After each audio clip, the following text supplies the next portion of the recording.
This is Hidden Killers Week in Review. A look back at the most prolific stories of the week.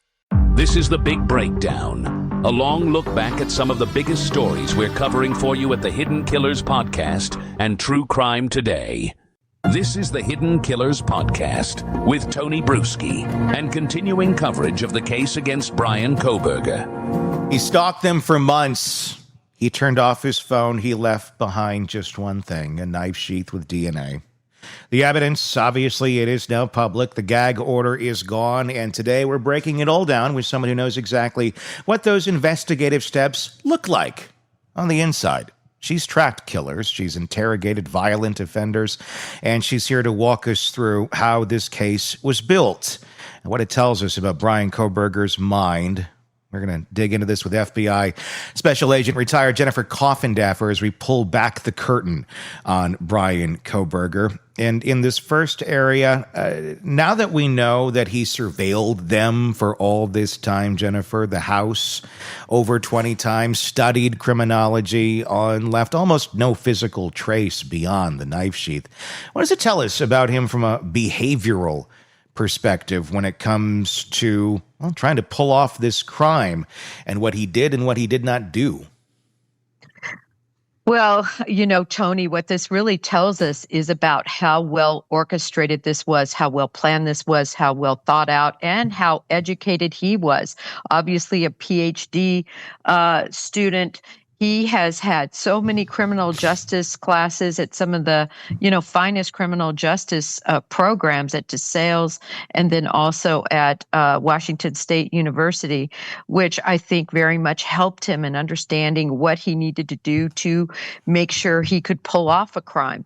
As you mentioned, the knife sheath was left behind. And then other than that, we have his footprint as well. That he left that was later found through an amino acid technique that's often used to bring up any blood or trace evidence regarding shoe prints and things. So, but other than that, you're exactly right. It showed that he was knowledgeable and he was committed to pulling off the perfect crime.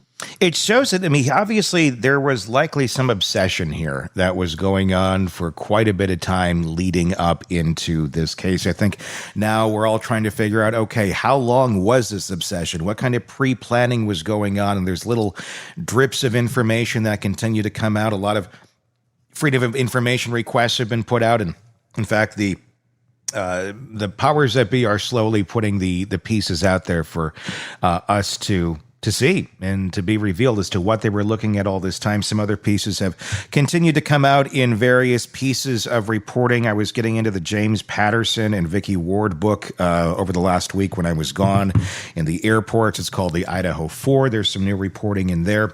Talking about the surveilling that he allegedly did outside of those homes, being able to look in those windows, very detailed accounts of what you could see through those windows. And when we now are starting to look at the vehicle data and new pieces that are coming out, it is theorized that Kohberger was sitting there, not with a boombox outside of the window playing Peter Gabriel on it, but in a creepy white Hyundai Elantra, staring at a girl who was living her life, putting makeup on and off, getting ready for her day, getting ready for bed. That's an interesting thought to think that he's out there doing that. Yeah, Tony, he learned this in my belief is really through what BTK did. This was exactly the modus operandi of BTK. And I'm not saying that from the standpoint of the type of serial killer I believe he was, doesn't match up necessarily to BTK, but how he conducted his business and surveillance exactly lined up. I teach in my classes all the time, if you are a young woman or a young man and you live by yourself, no one else is there, you have to change up your routine. Turn on different lights when you come in, exit from different ways, do different patterns to your school or your work. Don't make everything the same, because they absolutely hone in on that and follow what you're doing so that they can know where you're at in that house and when you're there. And that's a scary thing about characters like this is they can sit there out in the silence. And had he never acted, no one would be the wiser. There would have just been this creepy guy that he knew. He has the memories of sitting out there and staring into this window and allegedly watching Maddie Mogan get ready and live her life as a young, beautiful college girl, just kind of starting out.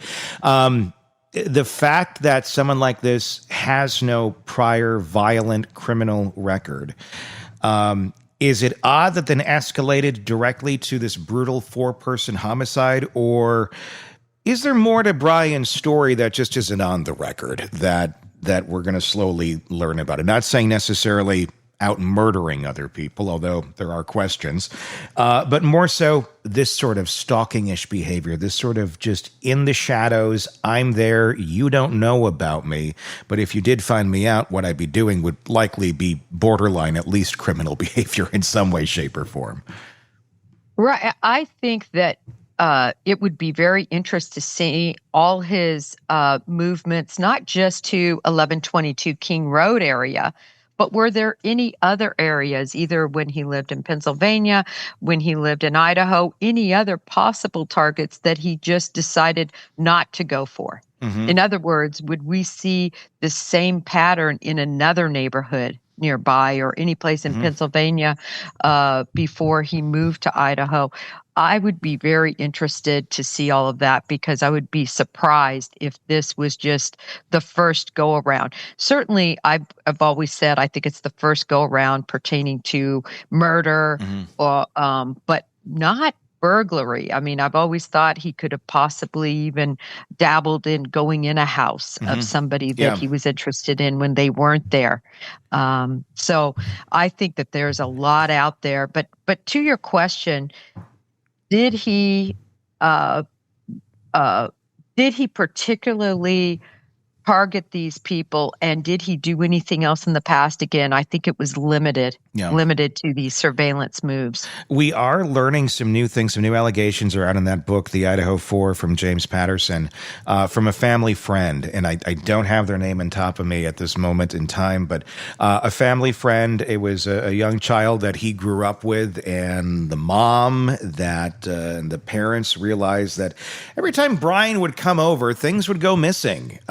There was some very expensive things that went missing in that home. And this was back during Kohberger's heroin days. The allegation is that he was taking these things. It was around the same time he stole his sister's phone and then went and he did sell it at the mall kiosk for money. His dad turns him in, he gets in trouble. The family friend also makes allegations in the book that Kohberger was stealing directly from them on times where he could sneak something out of the house and nobody would get caught. It was only after he was going through the 12 steps in rehab that he came back to say, I'm sorry for stealing from you.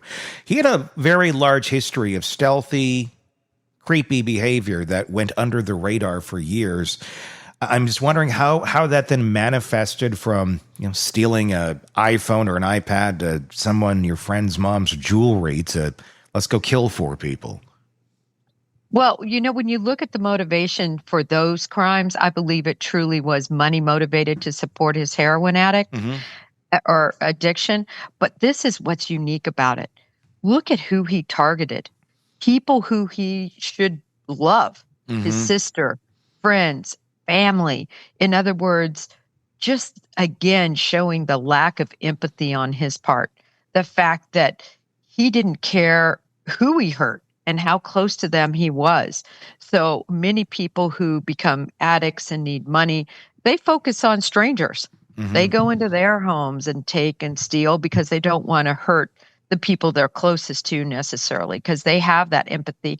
To me, it just reiterates what we know, what he's personally said in his writings and what he has shown. And that is he just doesn't care about anyone.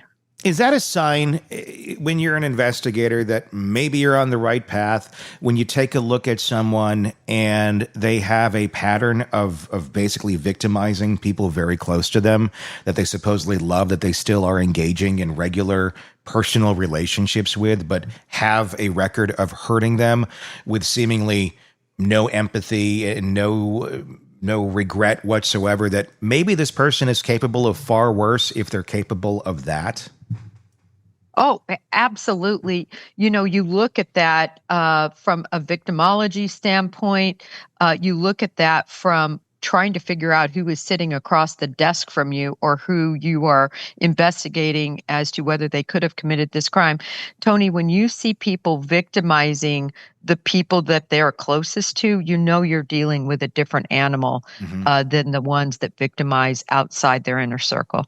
Do people like that? I mean, it feels to me, from watching a lot on this subject and studying the history of some of these folks, these seem like the type that are not going to change. This seems to be kind of embedded DNA when you watch or listen to Kohberger speak, or you've looked at some of his earlier writings and such. This is the animal. This is who he is. It doesn't seem like this is something that's going to be trained out of him, or something that does he even recognize that there's something wrong at this point? Clearly, he seemed to a long time ago, but I'm wondering at this point, does he? Is he made peace with himself? Oh, I think he recognizes it, and I think he doesn't care. I think he crossed the bridge where he learned to embrace his deepest, darkest wishes and desires.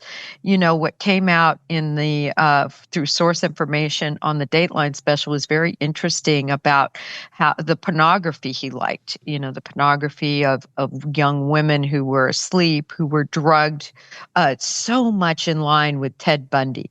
The necrophiliac sort, the type that wanted a victim that absolutely could not respond to anything.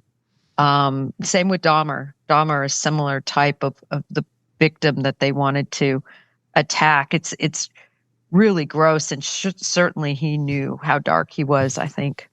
What I'm wondering about with him, and this is just conjecture, is was he naturally that dark of a person? Was he someone who gravitated toward looking up that sort of dark pornography? Someone who gravitated toward the dark idea of killing people in the way that he did? Or was this another extension of learned behavior? Because he had such trouble identifying who he was and what he was, and then he started studying these horrible minds like Ted Bundy and BTK and such. And did he just go, well, I can learn that too? And took on, because it almost feels like he took on the persona of other killers to make the killer that he is today. But I suppose you could look at those killers too, and everybody gets inspiration somewhere. Well, I think when you look at him, and I agree on the inspiration, I think he looked at a lot of different avenues, studied a lot of different serial killers. We know that because of all the classes he took and took under Ramsland and other classes that he took. But I truly believe it's like being a pedophile.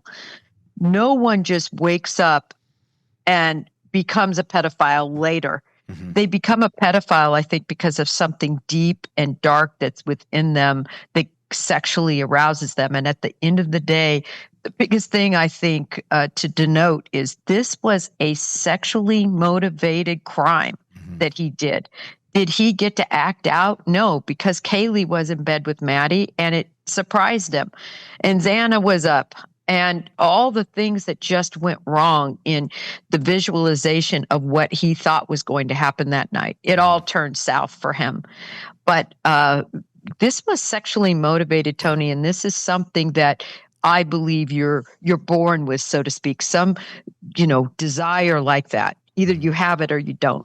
Yeah, some sort of horrible primal something that exists in certain people.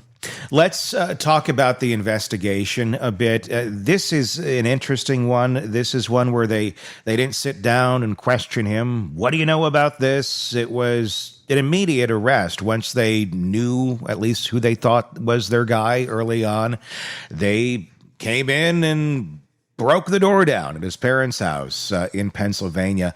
In a case like this, how rare is it to see a case to be this tight without ever interviewing the suspect, without ever having any sort of, conversation with mom or dad or people next to him before they go in and make that arrest. That must show that they were very, very confident from the start that this is their guy. Yeah, when you have a case like this, first of all, you can imagine the fright that gripped Moscow, even though early on the messaging was, no, nobody needs to be worried about this. This is just a targeted event, right? And then slowly the truth really came out. And I think their messaging was so horrible. As many of us said, listen, you have somebody capable of killing 4 people out there. This community is definitely not safe. And certainly the FBI knew that and law enforcement knew that. And so the full court press and the ability of them to really put this case together with a approximate 20-page probable cause affidavit, which was just part of the evidence they had. They went in there strong. Remember, too, they received very special from the judge. They received the special ability to go in even before the normal hours of a hit, what we call a hit, right? At 6 a.m., they went in before that. And this is very rare. And it shows that they very specifically were so concerned that if they didn't have surprise and speed and violence of action, that, in other words, they couldn't call him out. They didn't want to go out when he was awake and could perceive them. He could take hostages. He could kill his parents. He could kill himself and his parents. I mean, there were so many terrible scenarios when everybody really looks badly and says, why was this a huge SWAT operation? Well, that's why, Tony. They needed to get in and on him quick. They did try to interview him. And initially, he started interviewing with them. And then he shut it down and asked for an attorney. Really? Yes. Yep. Right away, they tried to interview him. And there were... there was a spontaneous utterance made immediately upon arrest where he said words to the effect, did you arrest anyone else? Yeah. And that's been huge speculation. Remember, early on, everybody thought, oh, there's a co-conspirator. Some people thought, no, that's a ruse. Bundy had done a similar ruse. And then I really thought he was worried about his parents, like harboring him. That's kind of what I lean toward. But I think any of those, the latter two could be possible. Also him, throwing out the ruse. But I really thought he might have been concerned about his parents, the fact could that be harboring. But yeah, they did a very short interview and then before he invoked his rights. One thing I wonder about with that, as we now look back on everything, and now we're going to see more that the gag order has been lifted, is did Kohberger try to steer the investigation anywhere else? Obviously, they only have the knife sheath there as far as his DNA on it, and now we're learning more about that footprint.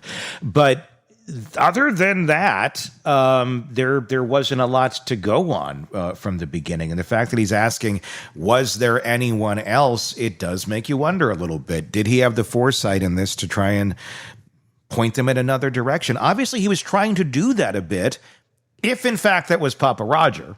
On Facebook, that was saying, "Oh, the Honda might be a red herring."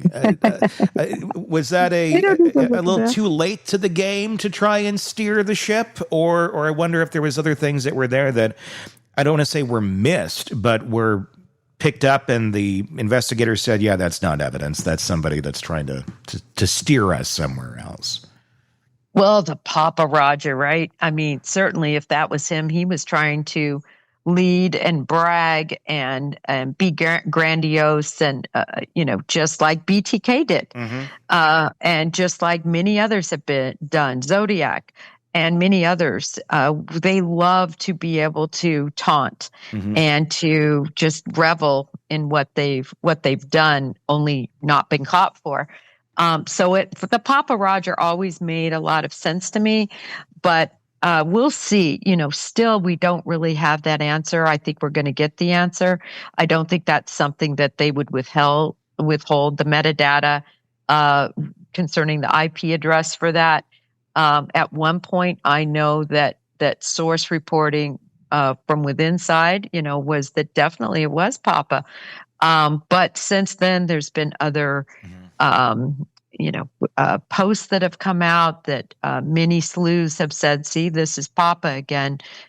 I don't know. We're going to find out whether he was Papa or not. I don't know how it couldn't be. I don't see how it couldn't be, or I guess someone communicating with him. That's the only other thing I could possibly think of, which I think that's a whole other road that there's no evidence really to go down. But how else would you have a caricature of yourself that looks pretty much exactly like you, putting out information that nobody knows, and nobody knows what you look like at the time?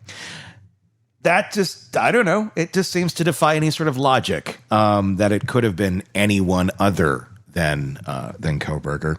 But at the end of the day, it still plays into the pattern of behavior, whereas BTK was trying to put letters out into the Wichita Eagle through a floppy disk. He's doing the more modern thing and putting it out there on social media. Are you surprised that the criminology students, in 2022 was too stupid to realize that there's IP addresses and that these sort of things can be tracked, which I'm sure has probably already been done by now, just not publicly released as of yet?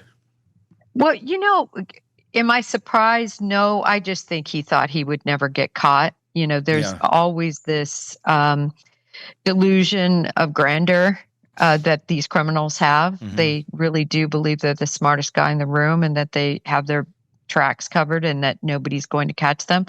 But, he put out two odd posts also, one to do with, as I recall, an election and another school board election, I think it was, and another one. I actually contacted the people. I went down this rabbit trail, every single post he made, and I actually ended up getting into contact about one of the posts, and it never made sense because one, I think, was a California deal. It was a political deal. And then there was another one, I think if I recall right, I called Missouri on.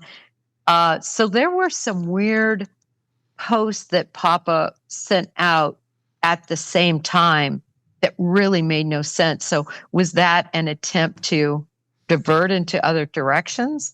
I just always found it fascinating. And no matter who Papa ends up being, he would be the number one person I would want to interview on my podcast, other than if it's Bryan Kohberger, because I would never want to interview him. It makes you wonder if maybe that was, again, post crime, trying to steer the narrative, maybe a little bit of, overstepping, if you will, too, realizing, okay, well, I left the sheath. Maybe I need to press the gas over here a little bit harder since I messed that part up. I don't know. Anything seems to be possible in this as we're still learning more and more about it. Let's talk about the witness trauma. This is something that if there is a good thing about the case not going to trial, other than the families, I know some of them are happy that they don't have to go through it. Obviously, the Gonzalez, and some others not so much. I hear both ends, and I understand both ends as best as I can. Not having, a child that was lost like they're going through. But the other big part of this is the ones that survive, the two roommates downstairs that don't have to go on the stand. Thank God. They don't have to be cross-examined by Ann Taylor. They don't have to have their legitimacy questioned.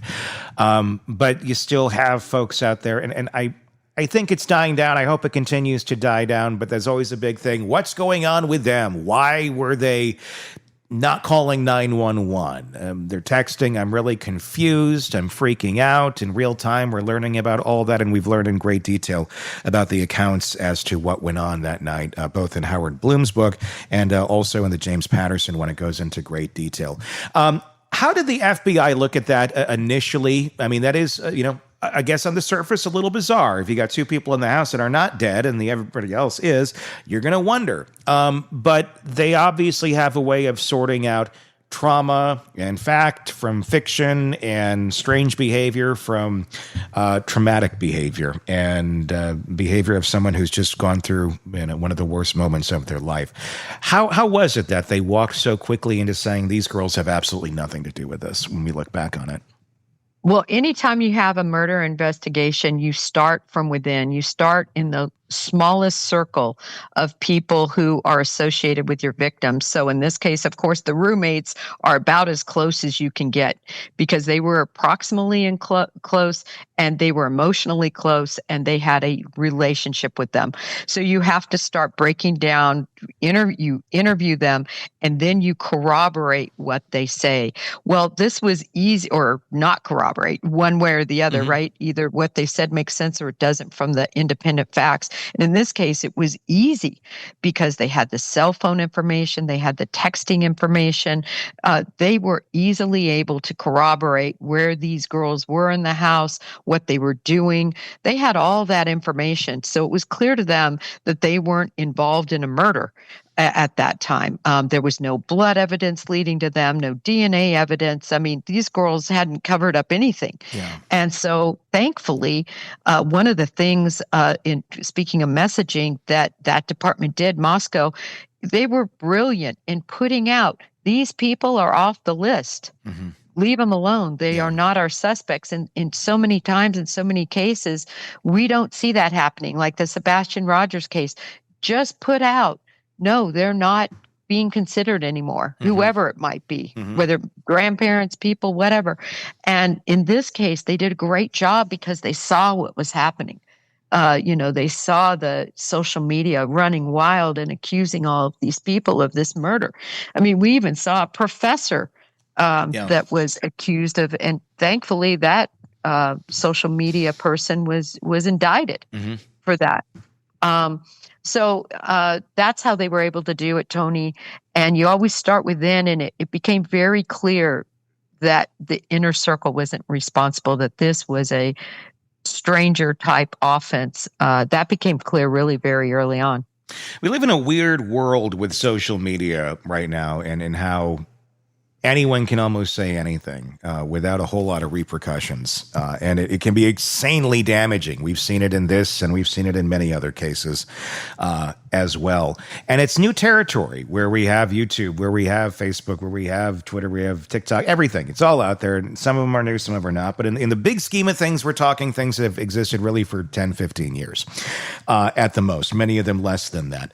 And how quickly a rumor can spread and how quickly a life can be destroyed and a life can be ruined. Now, there's, of course, the balance of freedom of speech, being able to call something out and say, look, I think that someone should look here. And then there's, I'm going to call something out, but you're completely wrong on calling somebody out that has absolutely nothing against them. You're literally making things up or just going with rumors and repeating them over and over. Is this an area that we need to get better control of? Is there a way to get better control of it? I guess that's the bigger question.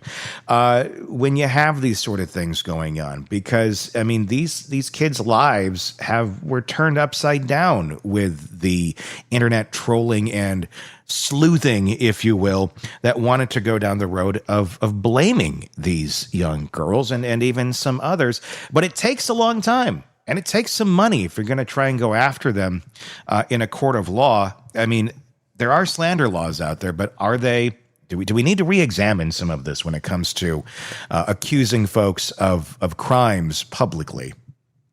You know, the slander and libel laws, I just don't think have ever caught up as of yet to really what's happening with all these social media venues. Yeah, they're just not caught up, and they need to really be rewritten. And it's interesting because slander and libel, of course, they have sort of two pieces. Well, certainly the defamation portion.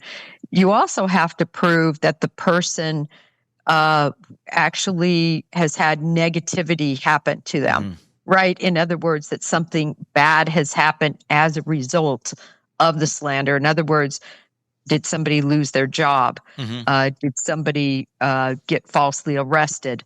Was somebody kicked out of a neighborhood or something by a homeowners association? Something like that shows the quid pro quo, that the slander / libel lined up with something detrimental happening to them. And that, of course, is so often what the issue is, right? I mean, you can have a straight libel and slander suit where you just show a lie. If you can prove it, this is the lie. Like Kash Patel recently filed a suit because a former FBI agent said that he spends more time in bars than he spends behind his desk on the 7th floor of the FBI headquarter building. Mm-hmm. And so Kash Patel has filed this suit against him, saying that's just a lie. And I'm sure he can show how much time he spent one place than the other. Of course, was that a tongue-in-cheek statement by that FBI agent? But sorry, I don't mean to digress. No. I just mean to say our laws just are not lined up with what happened to these kids. Yeah.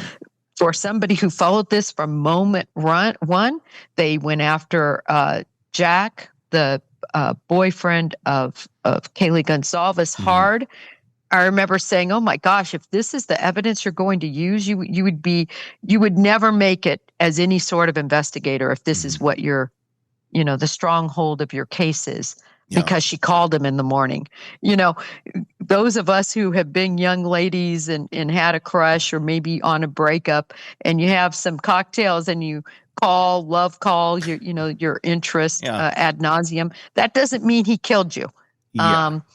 And Dylan Mortensen, because she didn't call 911. Look, none of us could have imagined the atrocities that took place. We still don't know the full breadth of those atrocities, but none of us would have said, "Oh, I think I saw somebody in a mask. What is that going on with that? I bet you my 4 roommates have been murdered." Yeah, not a thought that would go through anyone's head whatsoever.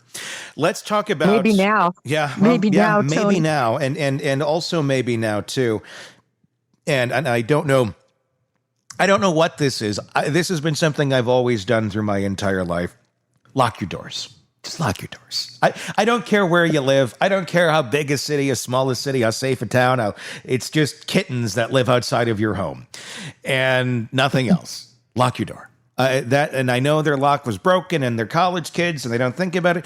I feel like there needs to be a little more stressing of the importance of safety and these sort of steps with young people, because there seems to be, as all young people do, feel a little bit, unstoppable and, immune from anything. But until it happens, I don't know what it'll take for that. I don't know it ever will. I think there's a nice comfort in feeling you don't have to until it's too late. But that was a big point in this one. Let's talk about the motive here, the void that still exists, at least as of now. We haven't, as of we're recording, the sentencing has not taken place, but when he did admit to the crimes, it was just a yes and a no type answer. What else do you think we're going to find out here? Do you think that we're going to learn more from Kohberger about what his motivation was, and how he acted on it, why he acted on it, or is this going to be something that he's going to go to his grave, or he's going to wait for his place and time to reveal? I just, just personally, I don't believe the motive is this difficult. I think the motive is he's a sick individual who was the wallflower of life, that wanted to be this amazing, grandiose, loved figure, and he absolutely dreamed about and fantasized about for years, killing a woman who was asleep, who was beautiful, who meant his thought process, and attacking viciously and then sexually assaulting them. I think that's the motive. But your question, I think, is, are we going to hear it from Kohberger's mouth? Yeah. And my point is, I don't trust anything he would ever say. I think he will definitely, if it is made available, he'll interview someday with probably multiple people. Hopefully someday he chooses the behavioral science unit of the FBI. Actually, they're called BAU now, analysis unit, because that's where the information is really important to put in their catalog of information, so that, purportedly you can identify when things like this might come. But Catherine Ramsland was his guidance counselor, taught him in 4 classes, and had a serial killer I believe, right under her nose and had no idea, as she well admits. So, I still think it's good to chronicle it and to understand these people. But I don't, I'm convinced that you can never see somebody and say, oh, there's one right there. He's going to do it, because I think there might be a lot of them out there, but they never act. That's what I'm wondering about. We were talking earlier about the kind of the peeping Tom-ish type character early on, where he was looking in the window and such. There's probably a lot of that out there that we are never aware of, that do exist to this day, but they never go further. And that's the scary part of just being aware of your surroundings and what's out there. But how can you be aware when someone's, out of reach and a bit out of sight, but they're still lurking? It's a scary thing to know that it might be out there, and that in reality the odds are fairly high that they are out there. When we're looking at Kohberger's, lack of admission of any sort of motive, but we're trying to understand where he was coming from, where his mind went so far off. Is that something that really does serve a purpose to hear, if not just for the families to hear the twisted world of Bryan Kohberger, or is it just, as some would say, just the rantings of a madman? This made sense to me because that made sense to me, but in the real world, it doesn't make any sense whatsoever. I think in the right hands, meaning in the behavioral psychologist hands and in the hands of they like to call them profilers, but people who actually spend their life's work, like a Dr. Gary Bricado, studying mass murderers. I think this information is important to them so that they can get a true analysis of the psyche of people. A lot of these people end up otherwise dying and never say a word. And I think this way you have an analysis in a totality from lots of different people who are cut from the same cloth that they can talk about, because people are interested in it. But I'm not sure, and not to be cynical, but I just don't know that, other than it being sort of interesting, intriguing, however you want to call it, trying to get into the mind of somebody like this, I don't think it has practical application for prevention, sadly. Yeah. Maddie's injuries and all the injuries of everyone we're learning about more and more. I know you've dug into that a little bit more. What has been found out? What has been released now? And what does it tell us more about, without getting into super great detail, the brutality of this, and really just showing, I guess, more of the mind of where Kohberger was on this. This wasn't just a let's run in and stab people real quick. This seemed to be like there was a target, there was intention, and there was a lot of rage. Well, I think where the rage even more intensified was, imagine you have thought about this for years and you've planned it. You bought your K-bar months and months prior to this. You've been planning this moment that was supposed to be the most cathartic, beautiful moment, your first kill. I'm just saying what he was thinking. And I'm not trying to be poetic. No. It's like, speaking from his view, you're probably like, Jen, we're not talking about your wedding. It's like the Wonder Years from hell. It's just sick. Remember and you go when? And there's Maddie laying there exactly how you want her, sound asleep, passed out. And then, oh my gosh, there's Kaylee there. So your entire dream, your vision, what you want is completely ruined now. That's how I see it. I think, obviously, cut Maddie's throat and then went on to deal with Kaylee in the most brutal of ways, because she woke up and, I think the gag marks have been talked about, which would be on the sides of the mouth. I don't think this was an official tie-up with a gag. I think this would have been done with his hand. Some people are saying the knife sheath, there was DNA of Kaylee on the knife sheath, that he could have put that in the mouth. But for those of you who have been in a fight, the fighting dirty situation like this, I think he just used his hand to shut her up. And if you do that, you can see you're not going to get bit doing that and cause that. Remember, this would have been all happening very fast. We know he beat her about the face. Now we're hearing her nose was broken. I had not heard of her nose being broken before recently, nor about these gag marks. So those are the two sort of new things. We knew she had been beaten about the head. We knew it was brutal because she put up a struggle. And I think he was particularly enraged at her, not because she was the target. Remember, the target was slit the throat and have a sexual interaction. This was something different. She ruined his plan. That's how I see it. Yeah, the anger came in that form because it stopped him from being able to do allegedly what maybe he wanted to do. That would have made this more on the surface, a sexually motivated crime. I know there's been some that have said this wasn't, but I mean, at the end of the day, it truly was. You don't have to go that far. There doesn't have to be any sort of rape or sexual interaction to go on for it to be a sexually motivated crime. Right. And while I figure or believe he was an incel, I do believe that. I think he was involuntarily celibate because he couldn't get the girls that he wanted to be involved with him sexually. So I think he was an incel from that standpoint. Yeah. But I don't think he was an incel from the standpoint, and I know I disagree with the book that's been written in this vein. I agree with a lot of the book and disagree with this point. This was not that. This was a sexually motivated situation like a Bundy.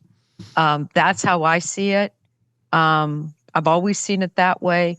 I don't see it as a copycat of the Roger incel that went off and murdered in that way. I mean, he murdered people he knew in his house, and he went on a rampage.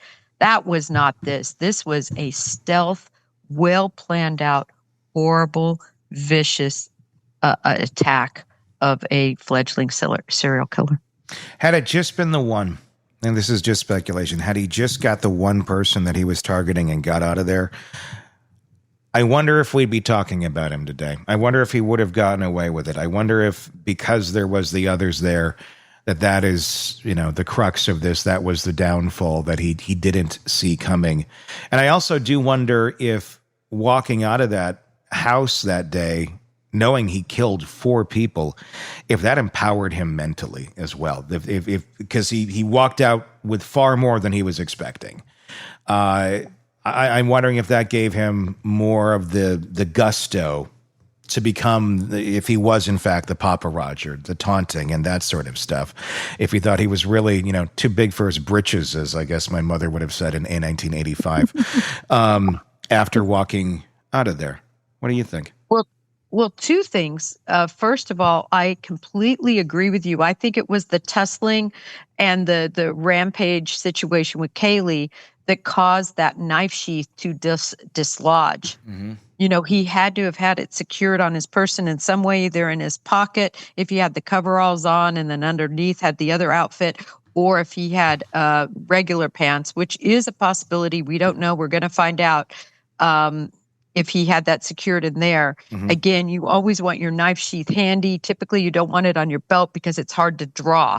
Everybody can picture that. The pulling for the knife out of the sheath is very difficult to do it when it's on your person. Still, it wasn't obviously affixed to his person. We know that because it was left behind. Would it have been left behind if he simply had done what he planned with Maddie? I don't know. To your point, and that we might not know it was Bryan Kohberger, or at least have his DNA in this strong case.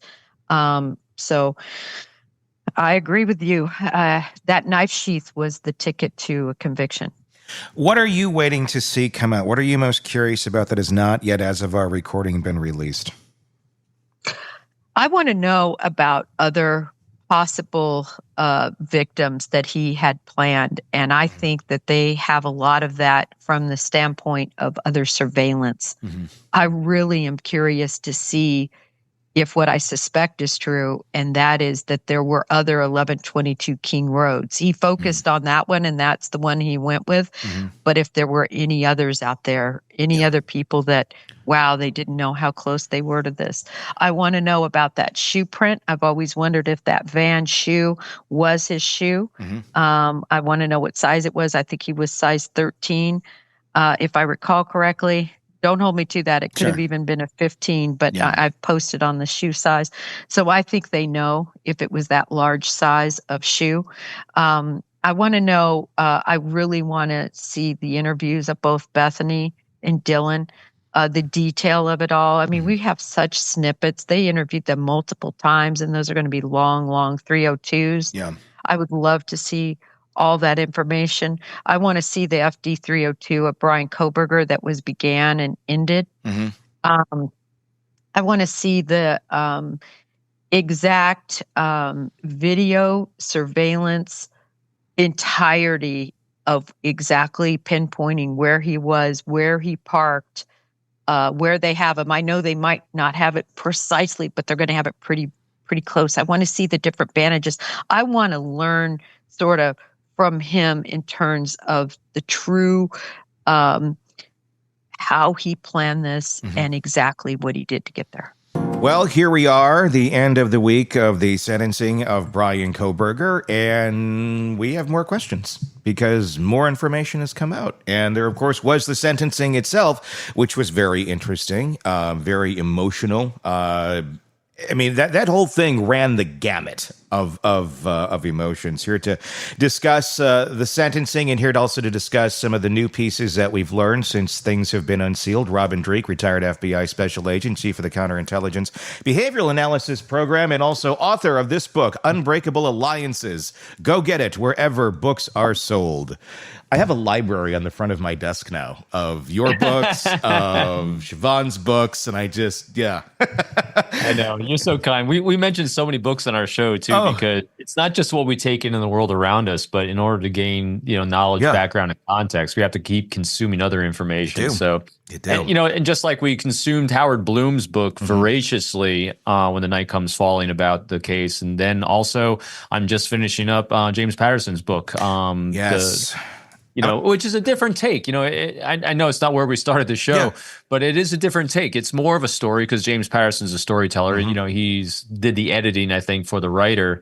But it's a different way to approach an understanding of the case. And it's more about the individuals involved that in all their nooks and crannies and their life arcs, all of them individually. So it was a good read. I think it supplements Howard's book really nicely. It does. I mean, there's like 100 some chapters in that thing. But spoiler alert, they're not super long chapters. Like they're short chapters, but there's 100 some chapters. So I'm about like chapter 70 or so right now on that one as I'm working my way through. It's funny. It's this unwritten competition I'm trying to beat. It is. I know. I got it. And I'm like, I'm reading this book right now. Like I'm starting it too.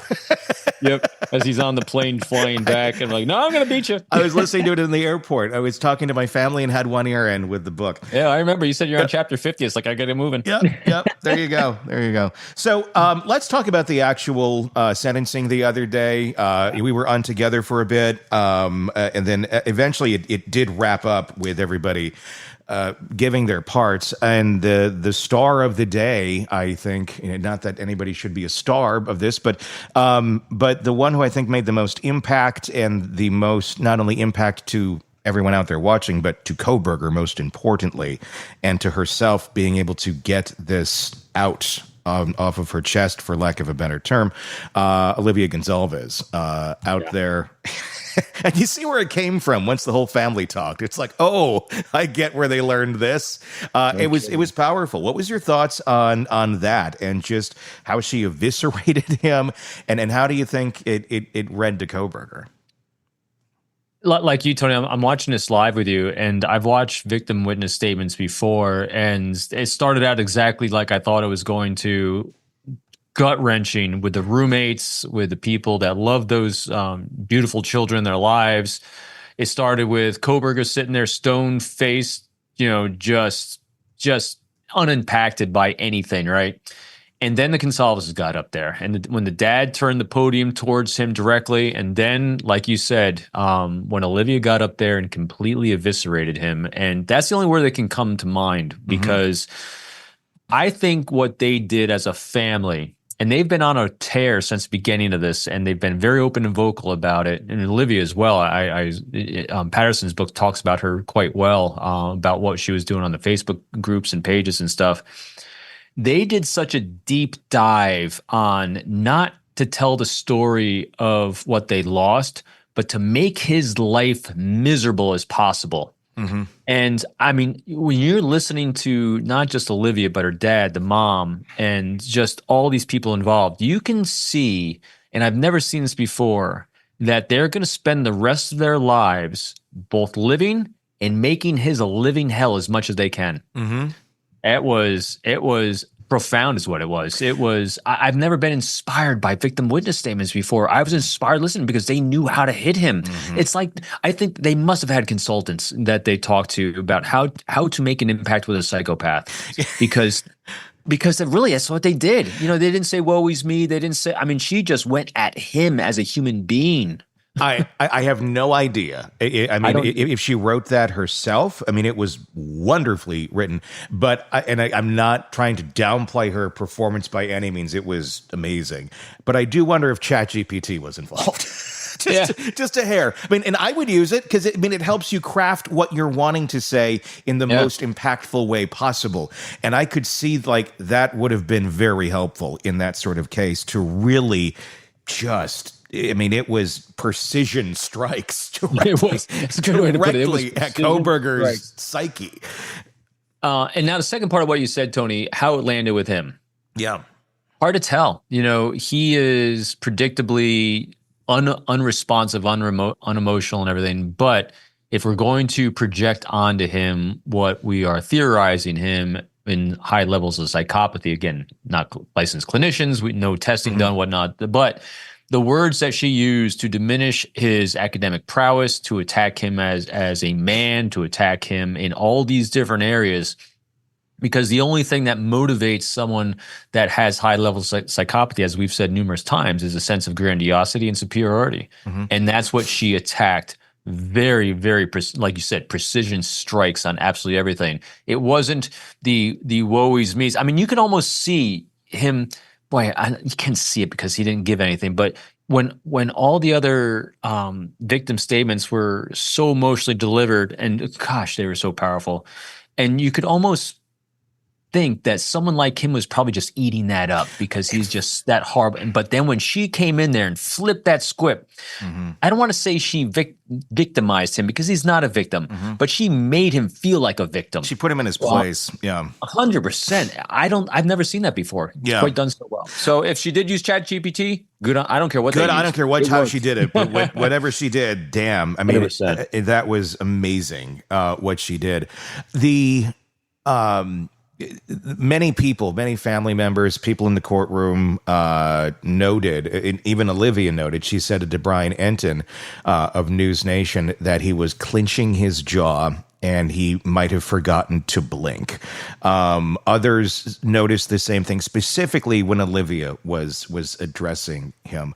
And I noticed that too. With the others, you could tell, like, there was almost like I don't know, I want to say jovial, but he was just I felt like he was eating it up from the very beginning. And then when she came on, you could tell. I mean, and the fact that he did tighten up, his jaws clenched and his eyes are not blinking. Yep. What do you think was going through his mind? I mean, is any of that resonating with him? Obviously, his prism is so different than everyone else's. So it's like, how is he taking this? Is he just getting hurt and then just lashing out in his brain at her and just calling? I mean, or is it just, I mean, is it confirmation over and over of what a, pathetic human being he actually is? And it's just, being pounded in again as he had most of his life. The thing that, again, projecting, trying to use that deep empathy with someone as vile as this, kind of reversing it as he was taking it. And you made some great points, and Bryan Enton has always been on top of this. If we saw deviation from that very, very nondescript baseline of his with the jaw clench and everything, it means that he was hearing the words she was saying, and it was changing his thought pattern, most likely for the negative, because those are those tightening and stressful reactions he's having. Now, the way I was interpreting using that deep active, context of him from that position, we said this before too, before the sentencing, was that the shame of the verdict in this, where he gets life and not death sentence, was that he has hope every day of change. He has hope of being able to pursue a degree. He has hope of being studied by others because people are so interested in him as this psychopath or as this serial killer wannabe or all these things. And what happened was, every word she was using, every statement she was making, she was taking that away from him. She was diminishing that. In other words, the only thing I was thinking that might be going through his mind was all those things he was actually looking forward to, gone. Yeah. And so he might have been playing that forward a little bit, like listening to those words saying, hey, as soon as this is over, as soon as I suck in all your remorse and all the impact I caused, I got a great day coming tomorrow because I'm going to go here and I'm going to do all these things and people are going to want to talk to me. And she completely erased that. And she demonstrated, not just for today, and Steve, the dad as well, you could tell that they're going to spend the rest of their lives ensuring he never has that moment of glory or fame that he thinks he's going to have. And I think he could sense that. I think he could feel that. And I think he believed it. Yeah, I think that's going to come as a little surprise to little Bryan. Another big little part. Bryan, that's a great word. Yeah. Little Bryan. Little Bryan, yeah.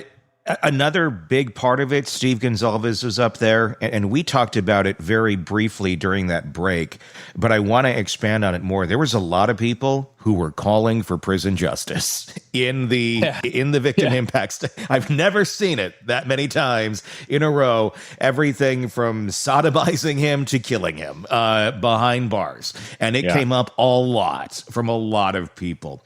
I'm wondering how much Bryan Kohberger has contemplated that being his future.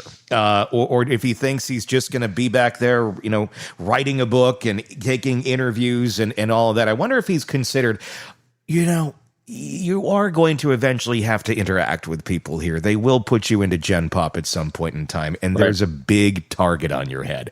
And you have a family out there ready to fill canteens, and a world, I would say, that's ready to fill canteens who's followed this case for whoever is the lucky person that takes him out.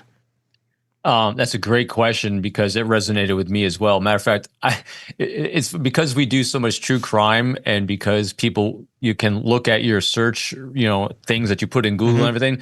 I actually precluded myself from putting it into Google this morning. Can someone actually do, from the outside, like can Steve Gonzalez actually put a hit on Bryan behind bars, and would he be prosecuted for it? I mean, I was really curious about it as well. Yeah, so I mean, I'm curious about that as well, but I was afraid to put it in the Google machine to find out. That being said, though, I would have been 100% on thinking that that's a likelihood. But at the same time, how often does that happen? How often does that happen? It's like, me, I'm always going for data and baselines on frequency, commonality, and I don't know. I just don't have any data points on. I need to do some deeper research without triggering Google to come at me. Yeah. But I'm also curious about. He's a scary guy. He's a little scarier than I thought he was going to be, because that one jailhouse report we had of the one guy that was going to hit him or got pissed off at him, and then Bryan's reaction to him was creepy scary. Yeah. So it'll be really, really interesting if anyone wanted to give him a time of day again to kind of see if anyone's willing to engage him, just because, I mean, he's a cesspool. He is a cesspool, but I don't think he's that intimidating to a lot of people behind bars. No, I don't think he's intimidating. Again, it's just the if. You just don't know what he's going to do. Like that would be the thing. You just don't know what that mind is going to produce, and then what. That was also in the jail, not in the prison population, which is very different. Yeah. So I think his life. I think what he got during the victim statements in the sentencing was not the rosy life he thought he was going to have. That turned dark for him than I think he anticipated. Yeah, thankfully. Yes. I mean, I don't. I mean, I don't know that this has ever been I mean, I've joked about it over the years of like somebody should start a business, canteen for kills. I mean, it's totally insane and illegal, and you couldn't actually do it. Like you're literally like it would be a hit machine, but you can't do that. But I mean, I suppose if you were to literally be in contact with a prisoner, I mean, all that shit's monitored, obviously, and you were saying, "I'll fill your canteen" directly in a letter. Yeah, you would be charged with murder, with ordering. But if you don't do it directly, if you're just in the ether like this, and people are like, hey, I wonder what that... I would bet people would fill the canteen of whoever does that. Not like, go do it, but just that person knows damn well they will have canteen for the rest of their lives. They'll be the Snickers king if that happens. So, and here's what I can envision happening more likely than not. And this is what was really, again, I don't know, was part of the design or not, or is just manifesting because of it. I love playing these things forward from the actions we've witnessed and had. Right now, whoever watched inside that prison, who's in population, watched his sentencing, is thinking to themselves, without anyone filling anyone's canteen, without anyone reaching out to them, is thinking to myself, I can be a hero. Yeah. I don't have to do anything, and I will be a hero. You don't even need incentive, honestly, I think, on this. I mean, exactly. See what I mean? Yeah. So the Gonzaleses actually set Kohberger up for a very, very rough time whenever he actually hits general population, no matter what anyone else says from that point of view. That to me was the most grandest strategy, whether by design or chance, that I've ever seen, because he's doomed. Yeah, they didn't have to like be pen pals with anybody behind bars. Although I do wonder if they are. I mean, right. Because think about this too. Yeah. So you go to other wackadoos, broken brain, people like Lori De Belvallo behind bars who killed her kids, but she's got this element of crazy charisma behind her, that she can manipulate people and everything because she can become likable. She can endear herself because she's just a nutter, right? Mm-hmm. Kohberger's not even likable to anyone by anyone. And so he can't even rely on his personality to get by, to at least make one ally. And so I don't see a good day for him coming. Ever. No. Thank God. As far as we know, as far as I know, and tell me if you found out anything different, Kohberger's dad was not in the... That's what I heard too. I didn't get confirmation, but I heard it was just a mom and a sister there. That's what I was understanding too. Again, I can't confirm it, but that's what I generally believe from what I've heard. What do you think that says? Dad? I mean, Dad's the one who seemed to be the one that was, reaching out. He would go drive with him back home, and he did it more than once. The last time was the last time he did it, but that wasn't a unique thing. He did try to basically be there for his son that he knew was a bit off. He's not there. I mean, for something like this, I don't think it's a, well, shoot, I have to work moment. I'm going to guess there was some meaning behind that. I don't know if it's meaning other than he himself, because, just think about the pain he's in. Just think about the pain that the family's in. And I like that they acknowledge that. I think, again, this is the 30,000 foot level we don't know behind the scenes, but, you have a family, every family's been devastated by this one horrendous individual. Mm-hmm. And you got a dad who tried so hard to save his son, and ultimately he failed. Yeah. And he's now got to listen to, can you imagine sitting in that courtroom, listening to all these people say these things about your son? Mm-hmm. I don't think it was a statement. I think it was unbearable for him, potentially. And the other thing that struck me that Kohberger was actually communicating with his mother so much behind bars.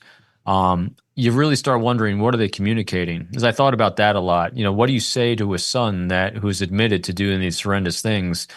The only thing I could think of was, you try your best to put yourself in a similar situation, as horrendous that is. And I think the only thing that you really can talk about is what you're going to do, what your days are going to look like, how to deal with this kind of person, kind of like we all do with our own kids, as they're facing the challenges in life, kind of dismiss the actions they took, because if you were going to choose to keep contact with your son, what are you going to talk about? You're going to talk about survival. That's it.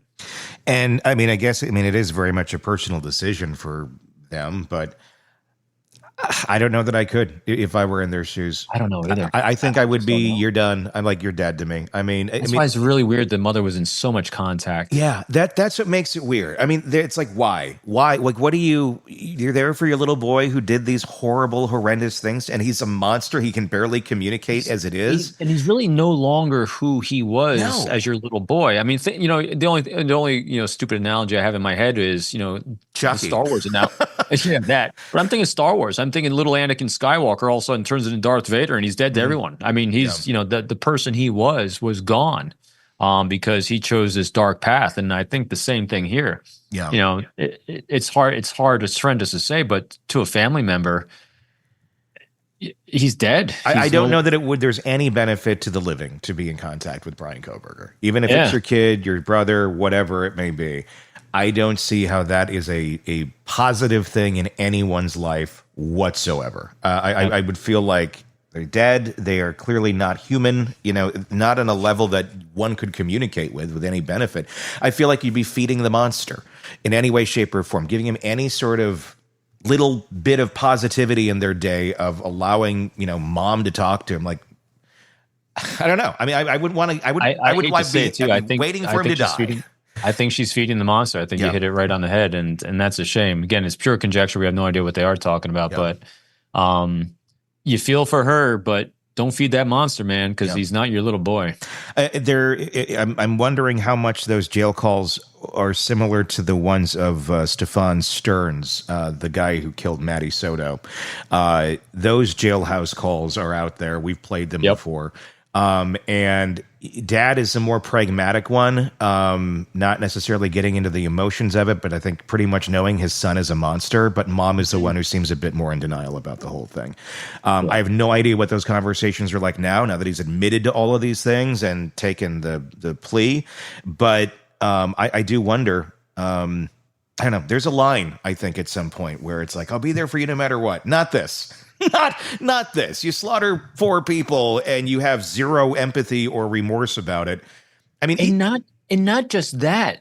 I mean, they're looking at him in the courtroom. Yeah, he didn't give a rat's ass. No.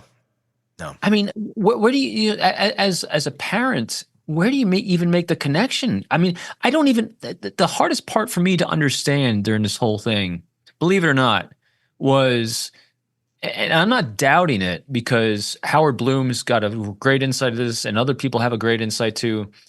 Because when you watch him in the courtroom, you have such a hard time imagining that what anyone thinks is going to influence his choices. It's hard to imagine he's going to make a choice to make it easier on his parents because he doesn't seem to give a rat's ass. Yeah. Psychopaths don't care about others. So I'm not doubting it if people are saying it and there's data points for him to support it. I still think he did it for himself. He thought, kind of like what we were saying before, I think he said, all right, I'm looking at the data. It's not looking good for me to get off.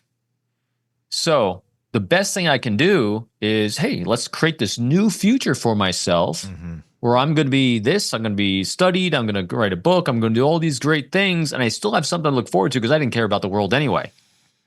And I think in my mind, but since he's all about him and the grandiosity, he decided to get the plea deal when offered to him again and probably pressed by defense because she knows she's losing. Mm-hmm.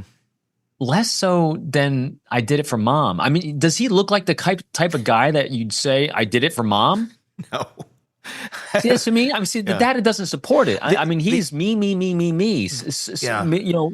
my own future. Be in charge of what I think happens. The only thing I can contemplate would be they're talking a lot. He is getting something out of mom's communication with him. And I'm wondering, Howard contemplated that mom was in control for a while saying, don't take the plea, don't take the plea. I'm wondering if mom eventually said, take the plea. And if you don't take the plea, I'm not going to be able to continue talking to you anymore. And I wonder if he saw that as like, that's his own, that's like the only little lifeline, the only human being on this planet who still has a inch of empathy for him. And even she was, I don't know, this is just my conjecture. I wonder if she's the one that drove it. And it wasn't in a way of, I'm going to take the plea to protect my mom, but mom maybe said, I'm going to withdraw any contact with you, and that was the carrot on the stick that made him do it, because that would be a me move. That would be that goes away. I mean, right. and maybe she just, she knew, they all knew he did it, and I can see that. for the good of everyone, just take the plea. Just do it. Otherwise, you're going to get killed. So I'm gonna differ on the language. For the good of everyone, he don't care about everyone. He's for the good of himself. Yeah. Because I think you hit it right on the head there. So if the mother influenced it, is because of the impact it was going to have on him about not having some sort of validation from the only person left on the entire planet, until you get the friggin' groupies that are now going to want to talk to him. Is his mom. So yeah. And that's why she's feeding, like you said, she's feeding the beast. Yeah. And that's Starve where that beast. Yeah. You got That's right. That's right. Gonzalez will take care of the entire thing. Exactly. The wheels are already in motion. They set it in motion. They can just sit back and watch a show at this point. That family. I tell you what, anyone that is if any of them are unemployed at this point, I mean, who wouldn't hire them? I mean, those are doers. That's a family of doers. Yeah, no kidding. No kidding. Problem-solving doers. I put a question out on our YouTube channel. Will Bryan Kohberger survive prison? If not, how long before prison justice takes him out? I just posted it right as we began talking here. I haven't got any responses on it yet, but it'll be interesting to see what the general take is on all of that. Yes, it will. Boy, it's gonna. I thought, Tony, we were gonna be done and over with this, but the Gonzalez is they're not gonna let it hang. I mean, you see families that are so traumatically impacted as victims through these horrors, and I don't think I've ever seen anyone go on offense as much as this. No, you're on a mission. I'm on a mission from God to take you out. They were not victims in that courtroom at all. No, they definitely brought it. New information has come out in the case against Bryan Kohberger. This from the unsealing of many, many documents, the police reports coming out, and there's a lot more to come. It's basically just a matter of how quickly can they get this information into a public forum that's adaptable to be consumed. Some of the pieces that have come out are very interesting, and I think it almost challenges a little bit the idea that Kohberger just happened to decide on that house that night. There's reports from Kaylee Gonzalez that she thought she was being watched while walking her dog. Other roommates hearing noises, seeing a shadowy figure nearby the house leading up to this. There's other things as well that we can get into. Do you think it was Kohberger? Do you think this was part of his stalking that they, I mean, obviously we knew he went by the house all those times. We don't know what else he did, but I'd be very curious if he entered that house prior to this actually taking place and had a bit of an idea of its layout. They had a door that was broken that got off its hinges, literally, 9 days before all this went down. I think there's a good possibility of it. As human beings, matter of fact, every time a tragedy like this happens, and I'm doing some news thing other than yours, one of the things that cops always ask the public to do is be diligent. Mm-hmm. And so a lot of times what I'll do is I'll try to define for people what diligence looks like. And what diligence looks like is, hey, everyone pay attention to what the baseline normal is around you. So that when something deviates from that baseline, you're going to say, hey, that's a little different, and you pay attention. Mm-hmm. Because as human beings, we can get that what I call the spider sense or tremors in the force, or when something looks different. And so what we're seeing with some of the reporting we're seeing is that the girls were seeing some tremors in the force, some deviations from that normal look like. So something or someone was causing that deviation that gave them a little bit of a creepy off feeling. Mm-hmm. Could have been Kohberger? Yes. No doubt. Could have been other creepy people? Yeah, because there's a lot of creepy people in the world, especially if you have a house that's got high traffic in the area. Yeah. So it could be a lot of things, but I would not rule out that it could have been Kohberger, especially since, and I'm still holding with this, he went to Idaho to murder. That was part of what he wanted to do, because he bought the knife before he went out there. I think it was in his mind that he was going to do some sort of crime like this. Mm-hmm. Part of the next phase of that was identifying victims and identifying location. I think he was collecting data points on both simultaneously. I think the venue itself created an opportunity because it was so open, because it had high traffic area, because it represented, if the symbology comes in at all, represented the things he couldn't have, and that is being included with people that liked each other. Then you also had the girls, obviously, well liked, well out there, and also, up in the room where you could see, not Maddie, it was it Maddie? That you could, that she, it was Maddie. He was Maddie, by her window. So which is alluded to a lot in that the James Patterson book, right? That he would sit outside the window.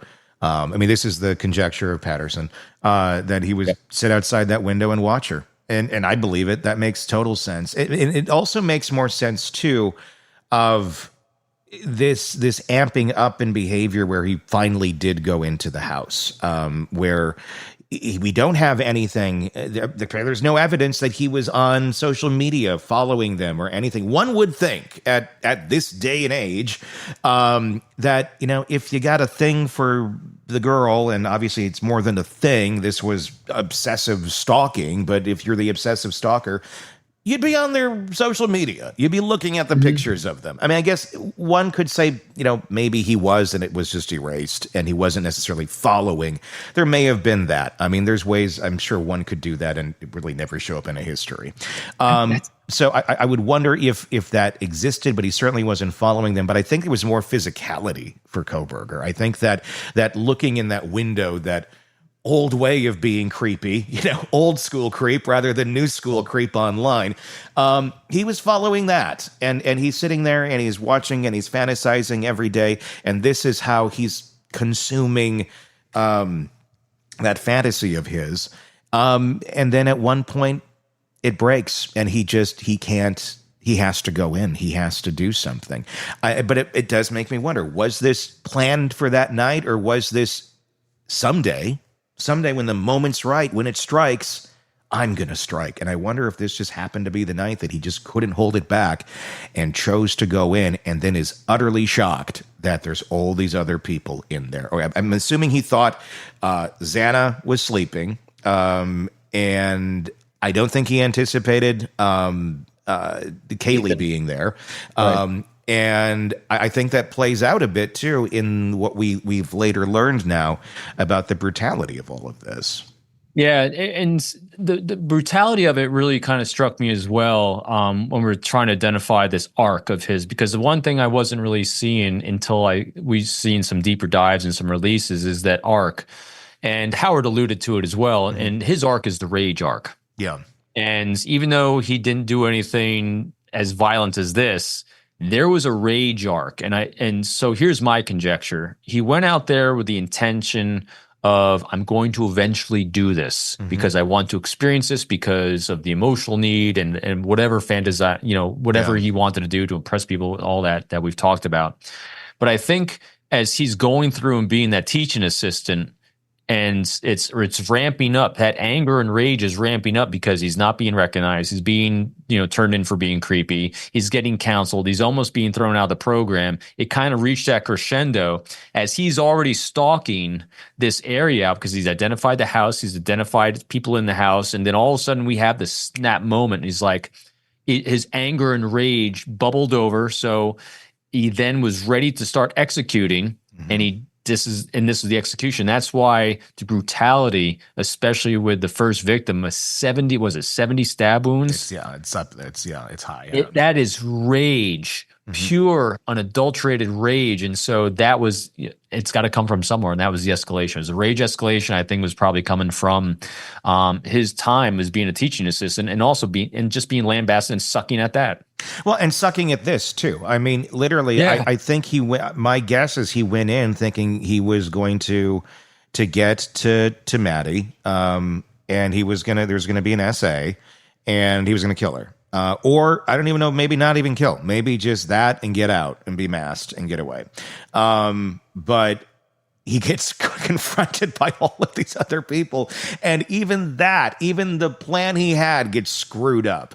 And I can almost like picture it in like a movie type way where he goes in, he thinks he's going to do this. And all of a sudden, just that that look he has about him, that blank stare, like, oh my gosh, he's met with reality that wasn't exactly what he thought it was going to be, and he's like just going nuts. Just anybody who's in his way, and they screwed it up. I feel like the excessive rage in this case was more so because even this plan he messed up, and so he just went to town. And I'm not trying to be crass or anything, but he just went crazy on these people because of that rage. Because again, he was stopped, and his plan went to shit.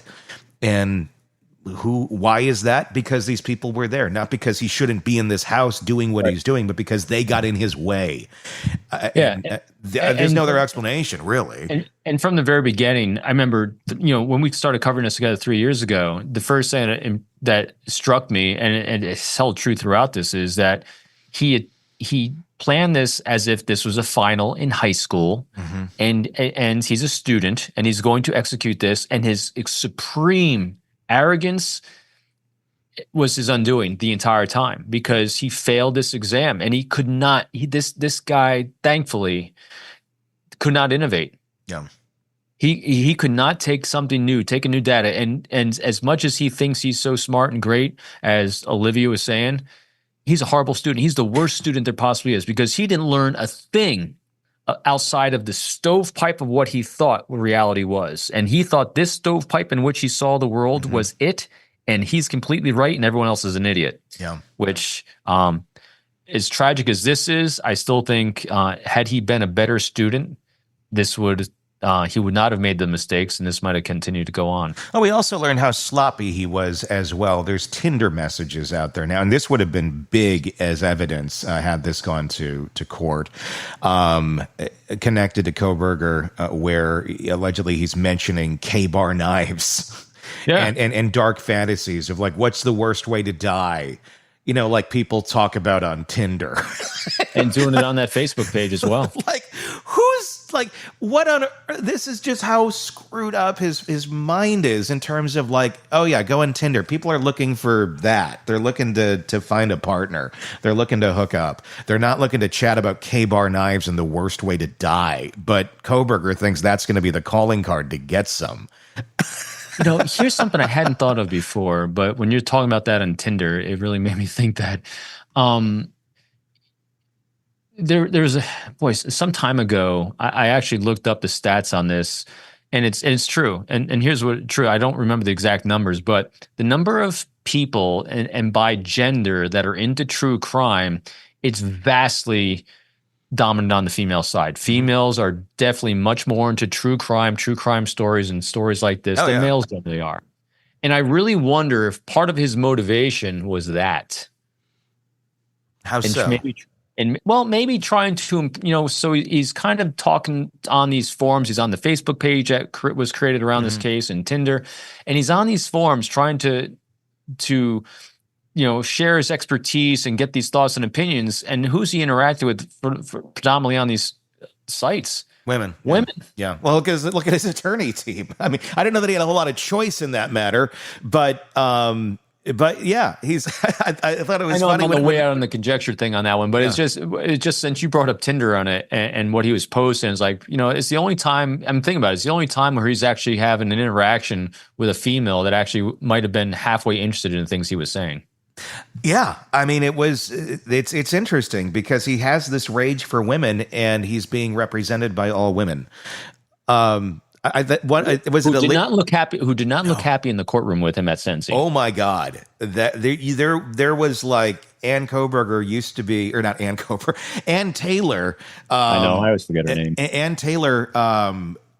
She was visibly like, I'm sitting a little bit further away from this guy this time. Like he's not there. It wasn't like it was in the hearings. No, it almost. You felt. I felt for them. Yeah, to a degree. They did their job, without a doubt. Shame. It felt like shame was just leaking out of them. Oh my God! And I don't know who the assistant attorney is on the other on Kohberger's left. Yeah, but I saw her smirk when Olivia started talking and Steve Gonzalez started talking. I did too. There could have just been me. trying to see what wasn't there, but I was watching them when they were eviscerating him, and Anne was, again, she kept her head down most of the time.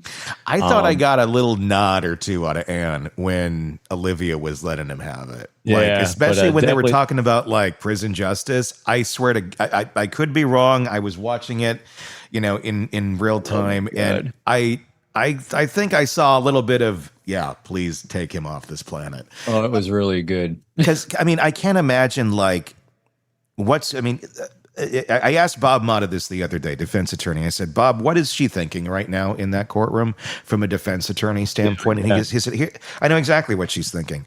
I saved my client's life, and I did my job. Right. And she did. That was her job. She succeeded at doing her job. The question at the end of the day is, okay, yes, but you're a human being too, and you're hearing all of this horror that your client that you so, desperately saved the life of did these horrible things. Do you feel good about yourself? I mean, it's your job. That's why we have defense attorneys. I'm not against defense attorneys, but I guess that comes with the territory in something like this. I've never done a deep dive on this, and I'm sorry. When dealing with Ann Taylor, she wasn't court appointed, was she? She was. She was court hired, appointed. right? She was court appointed. Was court appointed. Yep. Okay. She was the only one of and the issue with it was because there was very few death penalty qualified appointed attorneys. Remember that in the state, and she was one of them, and that's who she got. Hey, because it was the only reason I asked, because I was curious. Like, she did a really good job for court appointed. Oh, but she's a super good at, but to be a death penalty qualified attorney, you're going to get a good one.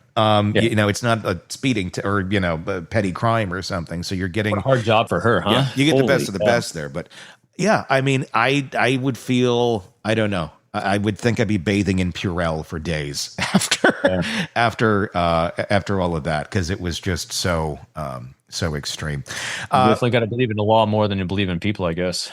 Yeah. It's good they're out there. As much as it's like, they're like, no. There's then you have those ones that represented Richard Allen, Delphi. Exactly. You have people that are wrongly convicted. Obviously, that's not the case. Not the case here. Oh my gosh. No. The K-bar knife, obviously, the sheath left behind. We still don't know where the murder weapon is. We don't know exactly how the hell he got in and out of there with as horrible and gruesome as this scene was, without leaving a trail behind him. I think that's still a bit of a mystery. I don't know how you physically do that. How do you get out of there without leaving a trail of some sort? That to me still kind of defies a lot of logic on this. I think the greatest thing he did for his planning was that. Mm-hmm. I think his OCD behaviors were actually helped him in that sense. Mm-hmm. From what I understand, again, some of the leakage we heard about the car was that it looked like the car had been totally disassembled to get all the blood splatter that could have even been out of there. But yeah, so the one area he did a good job in, and it's only one, was that, to have no DNA whatsoever after he created a disaster zone of blood splatter and DNA all over the place, to have none that could be tied to him. I think that's going to go down as one of the most profound things too, just because, especially with our technology today. Think about it.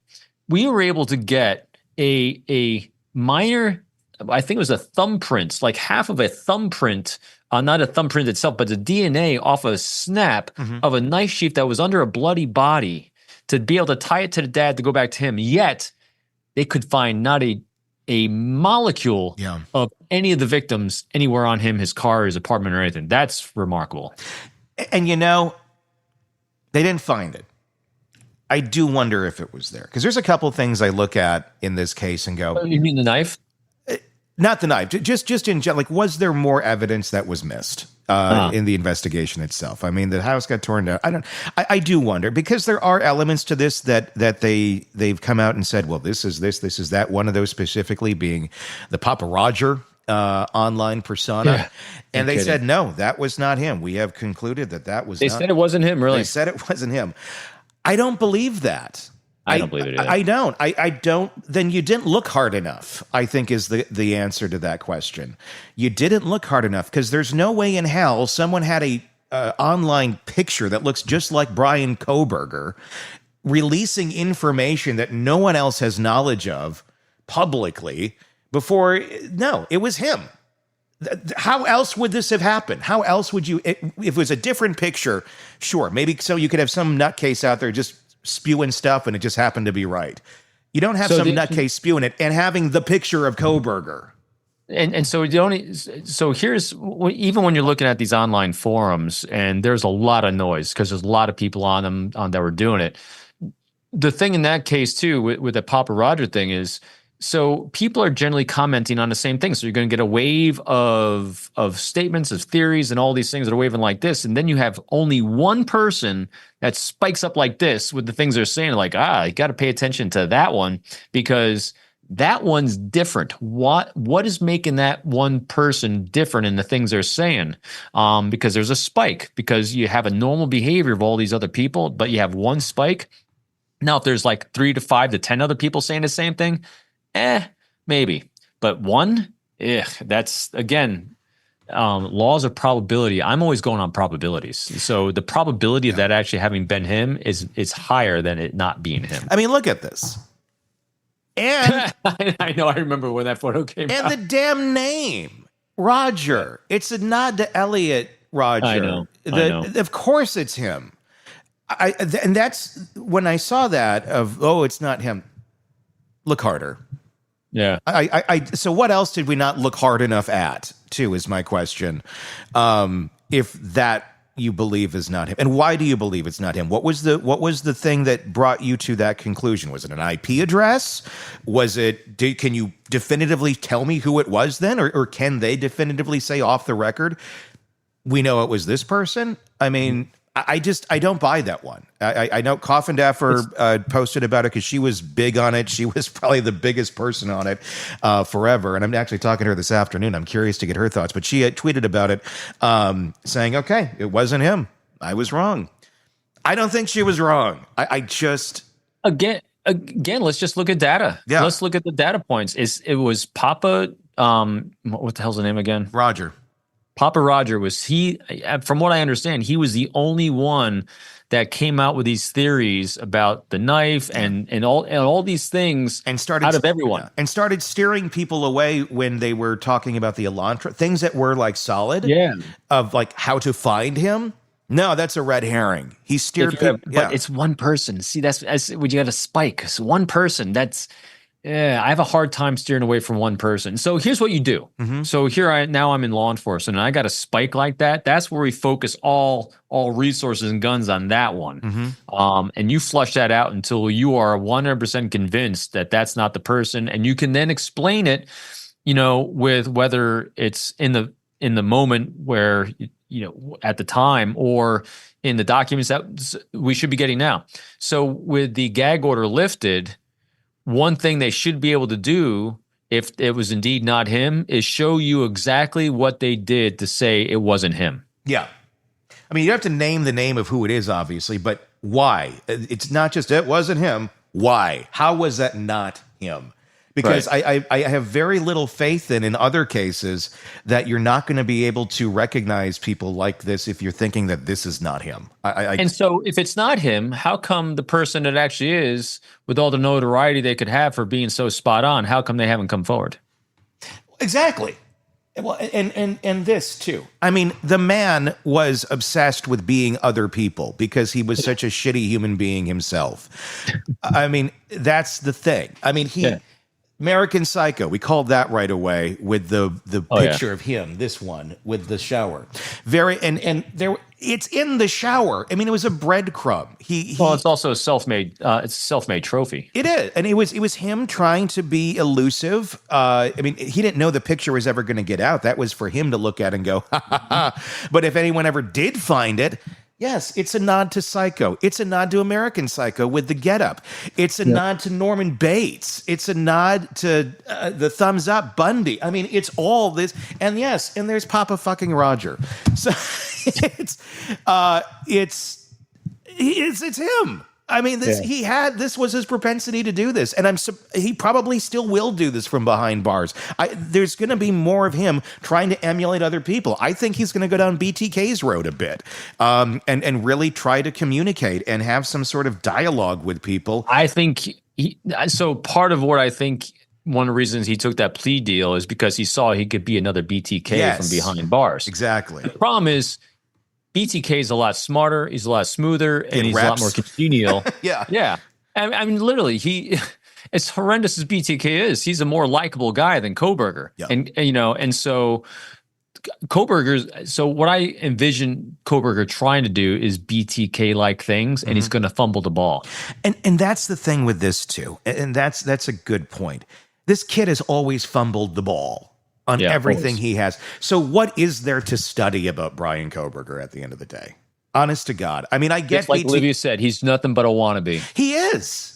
Because, look, BTK is worth studying. There's a long history of his shit that he terrorized Wichita for like decades.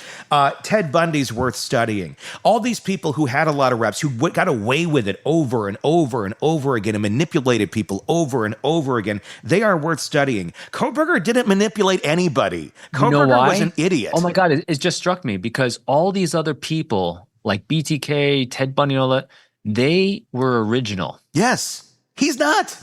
Kohberger's a mimic. Like, other than studying him as a mimic, there's nothing to study here. He wasn't good at what he did.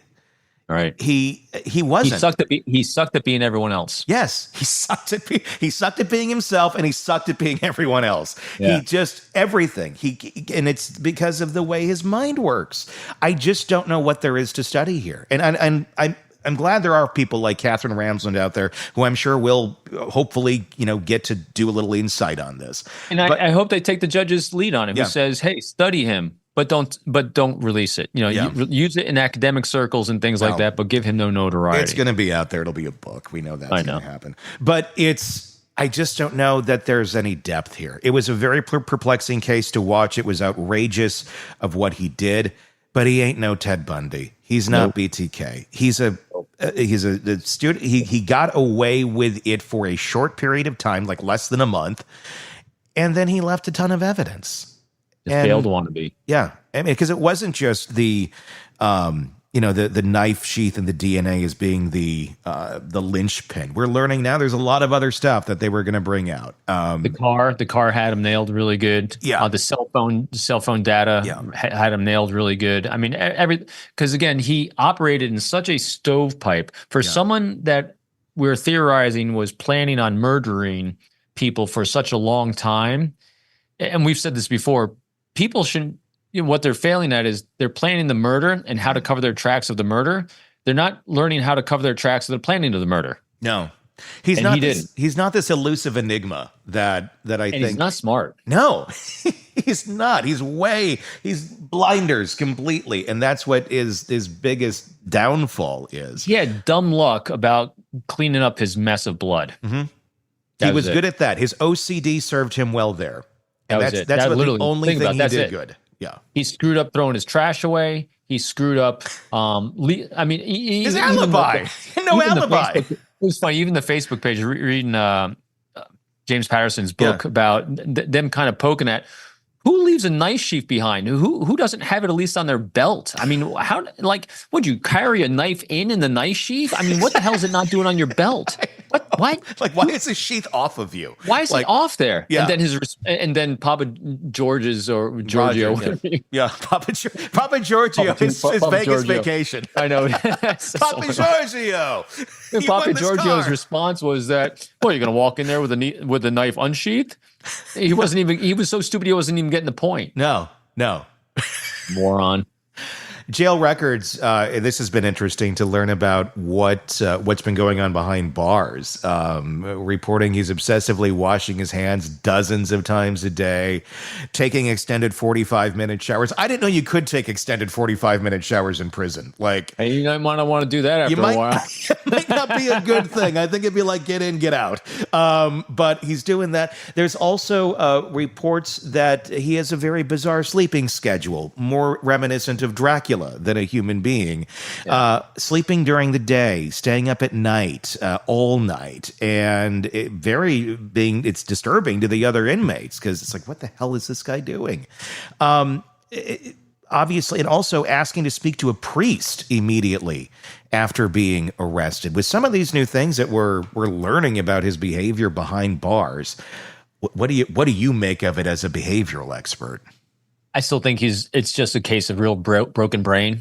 Yeah. And broken brain comes, it's not just in him killing 4 kids. It was broken in a lot of different ways. I think sleep schedules, his whole just think about this. The thing that causes people to do things is massive chemical imbalances, and chemical imbalances in the brain are going to manifest in a lot of other areas, whether it's sleep, melatonin production, and then seeing a priest. Remember, so the first thing that I thought of when you said see a priest is he's still seeking and needs stimulation of some sort, because that's the whole reason, I think, part of the reason why he wanted to kill someone is kind of get the stimulation that he wasn't getting. He gets no emotional stimulation. He told his father about that early growing up.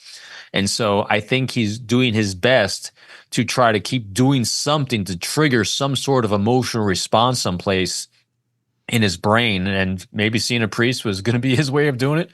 It definitely ain't for repentment, because he doesn't give a rat's ass about that. No, I'm like, how does religiousness play any role in his, unless it's a twisted brain? He very well could. He could. Yeah, but also, Rex Heuermann saw a priest too. Yeah. So, I mean, it's self-serving. It's someone being able to tell you what you did is okay, and you'll get forgiven for that. So think about this. So what do priests do when they see you? They listen and validate you. Mm-hmm. Yeah. And what's his mother doing? Yep. There you go. So when he can't talk to his mommy, he's going to talk to a priest. Not because he's religious, but maybe someone will sit there and listen to him rant about how he is. I'd like to pay a priest to go tell him he's going to burn in hell.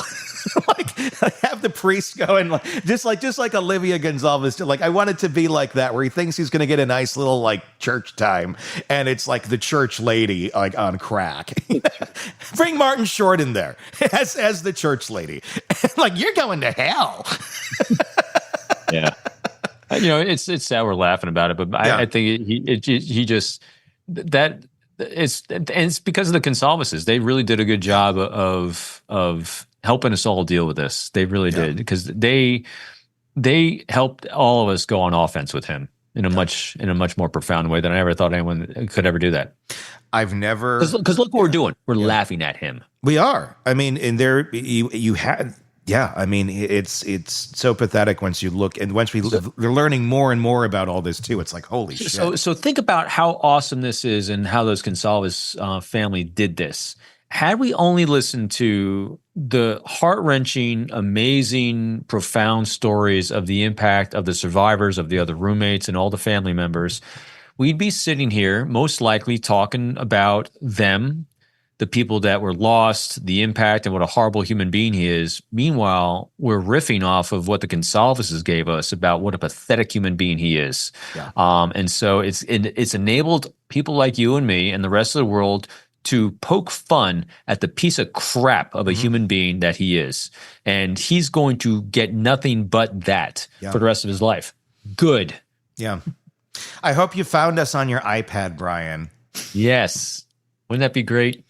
You suck. Your time's coming. There's a lot of people that want to, fill their Big canteen. D's coming for you. The Big D is on the way, Bryan. Want more on this case and others? Then press subscribe now and don't miss a moment of true crime coverage from Tony Brueski and the Hidden Killers podcast.